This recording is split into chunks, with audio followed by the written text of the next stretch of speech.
마가복음 10장 45절 말씀 한 절만 보겠습니다. 인자가 온 것은 섬김을 받으려 함이 아니라 도리어 섬기려 하고 자기 목숨을 많은 사람의 대속물로 주려 함이니라. 아멘. 이번 한 주간 특별히 오는 부활절을 앞에 두고서 한 주간 고난 주간에 특세 기간을 저희들이 보내면서 특별히 이제 오늘 금요일 저녁은 저희들이 정사 예배라, 좀 어려운 표현입니다, 그죠? 정사 예배라는 이 정사 뭐라 그럴까요?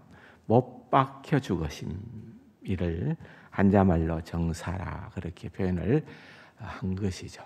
정사 예배. 우리만의 그런 어떤 표현인 것입니다. 서양에서는 그냥 금요일 날을 성금요일이라 그렇게도 특별히 날을 구별하기도 하고 굿 프라이데이라고 하는 그런 표현을 사용을 하기도 합니다. 좋은 금요일이다. 우리에게 주님은 고난 당하셨지만은 우리에게는 진짜로 이 날이 구원의 좋은 날이다라고 하는 그런 의미에서 굿 프라이데이라고 그렇게 정했는지도 모르겠습니다. 아무튼 이날은 우리가 또 이렇게 예배를 드리면서 계속해서 묵상하는 주제는 십자가일 수밖에 없습니다. 예수님께서 하신 일에 대한 부분들을 함께 나눌 때에 예수님의 순환 또는 예수님의 십자가에 못 박히심에 대한 주제를 가지고도 얼마 전에 얘기를 했습니다. 그러나 그 내용들이 사실은 좀 쉽지 않고 어렵기도 하지만은 또 그럼에도 불구하고 그만큼 중요하기에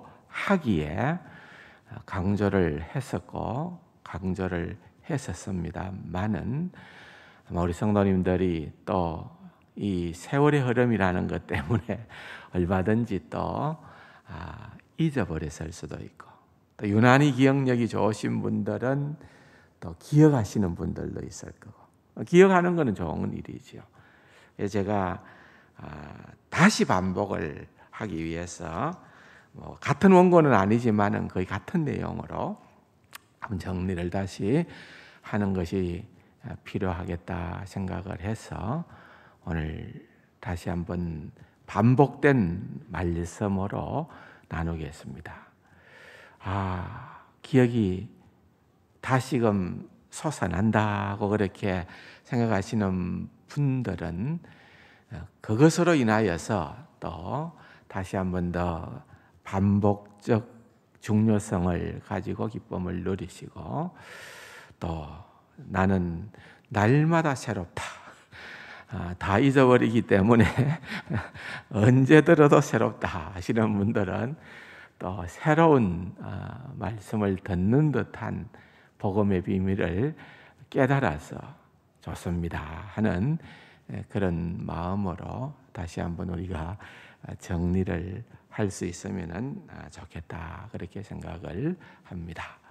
장로님께서도 기도를 하셨습니다마는 참 안타까운 사실은 저희들이 이 코로나로 인하여서 아직까지 성찬의 예식을 드리기가 좀 부담이 되기 때문에 이제 좀 지나면은 백신이 보급되고 또 다 백신을 맞고 나면은 좀 편안해지리라 그렇게 생각을 합니다만은 그날이 언제 올는지는 저희들이 기다리고 있습니다.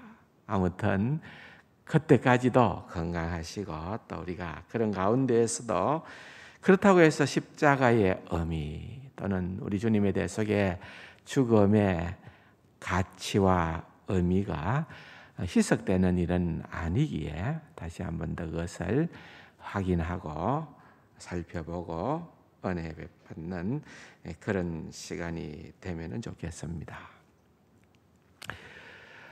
사람들의 반응들은 다를 수밖에 없습니다. 정치적인 의미로 희생양이 필요했던 그러한 대제사장의 반응은 우리를 굉장히 섭섭하게도 합니다. 반면에 로마의 백부장과 같은 사람은 예수님의 죽음을 지켜보는 가운데에서 이는 진실로 하나님의 아들이었다. 어떻게 보면은 성경에 박식했던 그러한 대제사장은 예수님의 십자가의 죽음을 보고서도 그것을 정치적인 의미로 해석을 합니다마는 반면에 이방인이었던 로마의 백부장은 그 예수님의 십자가의 죽음 그 사건을 보면서 이는 참 하나님의 아들이었다. 결국은 은혜가 아니겠습니까? 여러분, 우리가 똑똑해서 예수를 믿을 수 있을 것 같습니까? 우리가 잘났어요. 우리가 의로워서가 아니라 우리가 많은 성경적 지식을 소유해서가 아니라 하나님의 은혜가 임하게 될 때 우리는 예외 없이 하나님의 백성이 되는 그러한 자리에 이르게 된다는 것입니다. 뿐만 아니라 갈라디아서 3장에도 보면은 십자가의 의미를 사도 바울이 명쾌하게 정리를 했습니다. 그리스도께서 우리를 위하여 저주를 받은 바 되사 율법의 저주에서 우리를 속량하셨으니 기록된 바 나무에 달린 자마다 저주 아래에 있는 자라 하였습니다. 예수님의 십자가의 죽음이라고 하는 것은 그것은 저주받으십니다. 우리 죄를 속량하기 위하여 우리의 모든 죄값을 지불하신 것, 그것이 궁극적으로는 저주받으심이라는 것. 저주라고 하는 개념을 성경적으로 설명을 드렸습니다. 히브리 사람들에게 있어서, 유대인들에게 있어서 저주는 축복과 대조가 되는 그러한 단어입니다. 복받은 자가 어떤 자냐? 우리는 오복을 받은 자가 복되다 그렇게 생각할는지 모르지만은 우리는 세상 사람들이 부러워할 만한 그런 그 무엇을 가지고 있는 자가 복되다 그렇게 생각할는지 모르지만은 그들의 개념 가운데에 복이라고 하는 것은 그것은 다른 의미가 있는 것입니다. 하나님은 자신의 백성들에게 말씀하셨습니다. 신명기서 11장에 보면은 내가 오늘 복과 저주를 너희 앞에 두나니 너희가 만일 내가 오늘 너희에게 명하는 너희의 하나님 여호와의 명령을 들으면 복이 될 것이요 너희가 만일 내가 오늘 너희에게 명령하는 도에서 돌이켜 떠나 너희의 하나님 여호와의 명령을 듣지 아니하고 본래 알지 못하던 다른 신들을 따르면은 저주를 받으리라. 저주는 다른 것이 아니라 하나님을 거역하고 하나님을 불순종하는 자들에게, 하나님의 거룩한 율법을 어긴 자들에게 내리시는 심판이라는 것입니다. 그 심판은 결국은 아담이 범죄함으로 말미암아 에덴 동산에서 추방당했습니다. 그것은 무엇을 의미하는가? 날마다 만났던 하나님을 이제는 더 이상 가까이에서 볼 수 없는 자리로 쫓겨 나는 것을 의미하는 것입니다. 범죄한 죄인들은 하나님의 얼굴을 보지 못한다는 것입니다. 히브리인의 축복, 민수기서 6장에 보면은 여호와는 내게 복을 주시고 너를 지키시기를 원하며 여호와는 그의 얼굴을 내게 비추사 은혜 베푸시기를 원하며 여호와는 그 얼굴을 내게로 향하여 드사 평강 주시기를 원하노라. 이것이 다 같은 의미가 중첩되는 그런 병행 구절이라고 말씀을 드렸습니다. 여호와께서 내게 복을 주시리라라고 하는 말은 여호와께서 그분의 얼굴을 내게 비추시리라는 말과 같은 말이고, 여호와께서 그분의 얼굴을 내게로 향하여 드사라는 말과 같은 의미라는 것을 말씀을 드렸습니다. 복은 지복, 진짜 최고의 복은 지복, 직관이라고 그들은 믿었던 겁니다. 하나님을 보는 것, 하나님을 직접 볼 수 있는 그것이 궁극적인 복이라는 것입니다. 하나님의 얼굴을 본다는 것입니다. 그러나 하나님과의 관계가 소원해지고 멀어지고 계속해서 멀어져 가는 그 사람은 저주의 사람이라는 것입니다. 저주받은 그러한 사람이라는 것입니다. 간접적인 빛도 보지 못하는, 여호와의 얼굴에서 나타나는 그 광채가 반사된 한 줄기 빛조차도 보지 못하는 그러한 자리, 저주를 받는다는 것은 하나님 앞에서 쫓겨나 완전한 어두움의 자리로 들어가는 것을 뜻하는 것입니다. 이것이 유대인들에게 늘 뿌리박고 있었던 복과 저주의 그런 개념입니다. 그들이 성막을 중심으로 해서 항상 삶을 영위했던 것도, 성막의 개념은 하나님의 임재의 개념입니다. 하나님을 모시고 하나님과 함께하는 것이 그들에게 있어서는 최고의 복이고, 그 하나님을 가까이 할 수 있는 유일한 사람은 대제사장이고, 그 대제사장도 지성소에는 1년에 단 한 차례 제물의 피를 의지하여 들어갈 수 있었던 그것, 그것이 최고의 복이라는 것입니다. 최고의 복이. 속죄일에는 2마리의 짐승이 의식에 사용되어졌습니다. 하나는 어린 양이었고 나머지 하나는 속죄 염소였습니다. 아사셀의 염소라 그러지. 제사장은 백성의 죄를 위하여 어린 양을 잡아서 제물로 바쳤습니다.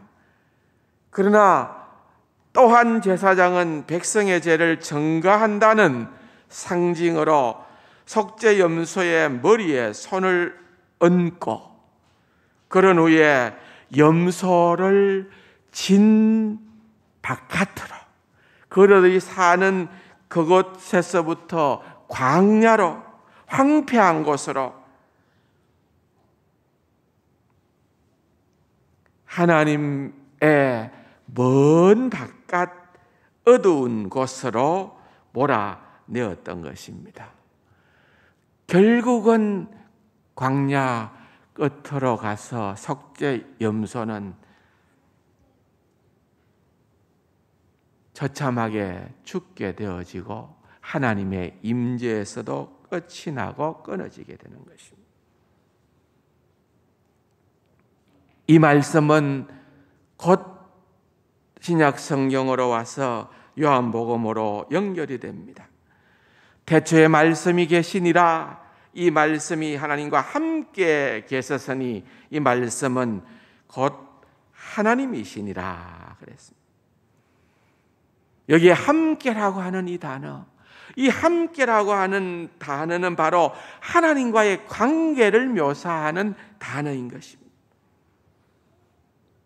구약의 유대인들은 성막에 들어가 하나님과 함께 했으나, 그때에 함께 했다는 이 말은, 그 함께라는 것은 이 히브리 말로는 순이라는 말인데, 이것은 그룹으로 무리를 지어서 함께 한다는 의미입니다.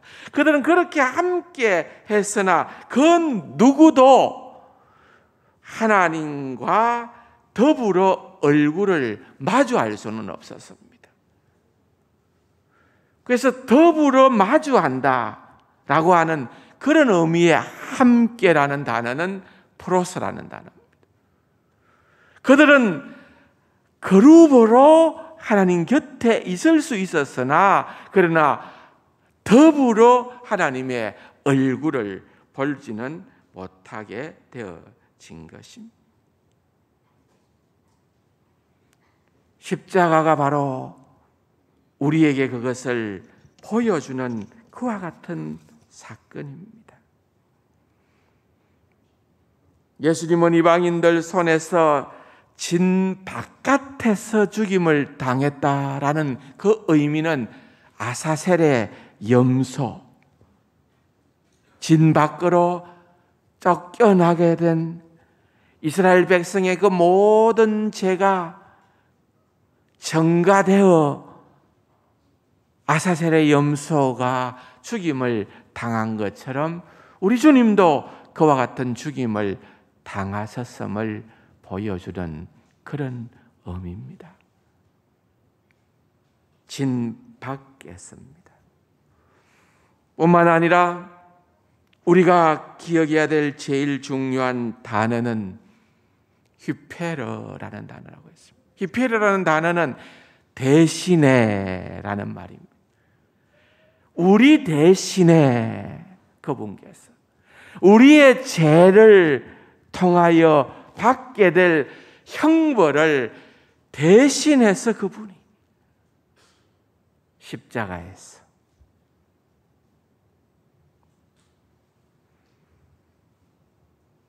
예수님의 죽음이 우리의 죽음을 대신하셨다는 것입니다. 그분이 우리가 받아야 될 모든 죄를 향한 율법의 저주를 받으셨다는 말입니다. 예수님은 이것을 다양한 방식으로 말씀을 하셨습니다. 나는 양을 위하여 목숨을 버리노라. 이를 내게서 빼앗는 자가 있는 것이 아니라 내가 스스로 버리노라 그랬습니다. 인자가 온 것은 섬김을 받으려 함이 아니라 도리어 섬기려 하고 자기 목숨을 많은 사람의 대속물로 주려 함이라 그랬습니다. 대속물이라는 거예요. 주님은 자신을 우리를 구원하기 위한 대속물로 주셨다. 그 모든 죄를 향한 율법의 저주를 우리가 이 땅 위에서 짓는 그 온갖 추악한 죄의 심판을 남김없이 주님은 다 전가받으셔서 아무런 죄 없으신 그분께서 우리를 대신하여 십자가에 죽으심으로 말미암아 심판을 받으셨다.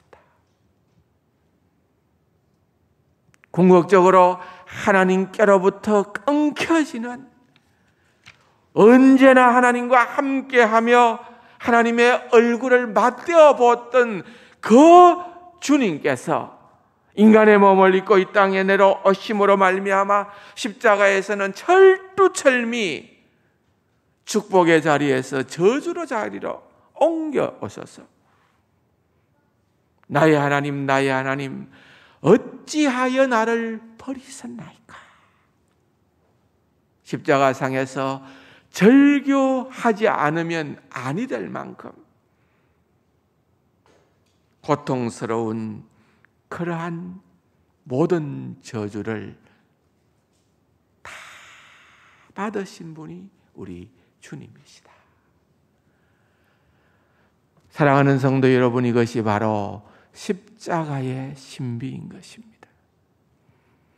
이것이야말로 우리를 향한 놀라운 십자가의 사랑인 것입니다. 우리는 은혜로 그분을 믿음으로 말미암아 우리의 모든 죄가 다 주님께 전가되어짐으로 말미암아 의롭게 되어지는 그 놀라운 은혜를 우리 모두가 누리게 된 줄로 믿습니다. 이 놀라운 은혜, 이 크신 사랑, 여러분, 이것은요 정말 우리에게는 복음의 신비인 줄로 믿습니다. 누구도 예상하지 못했던 그러한 위대한 반전의 드라마, 예수님을 십자가에 매달므로 말미암아 원수 사탄은 자신의 뜻이 이루어졌다고 오히려 승리의 쾌재를 불렀지만은 그것이 사탄의 승리가 아니라 우리를 위하여 대신 죄값을 지불하시고 하나님의 저주를 받으시고 우리를 위하여 죽임 당하신 놀라운 주님의 십자가의 사랑이라는 사실을 다시 한 번 더 우리가 깨닫고 주의 십자가의 사랑을 정말 감사 찬양하는 귀하고 복된 우리 세강 가족들이 다 될 수 있기를 주님의 이름으로 축원합니다. 좋으신 아버지 하나님, 경사 예배를 통하여 다시 한번 우리를 위하여 십자가에서 행하신 우리 주님의 죽으심, 그 의미를, 그 놀라운 비밀을 생각하며 감사와 찬송과 영광을 주님께 올려드립니다. 주님, 너무나도 감사합니다. 우리를 사랑하신 주님을 정말 정말 사랑합니다. 감사합니다. 찬양 드리오니 주여 받으시옵소서. 존귀하신 예수님의 이름으로 감사기도 드립니다. 아멘.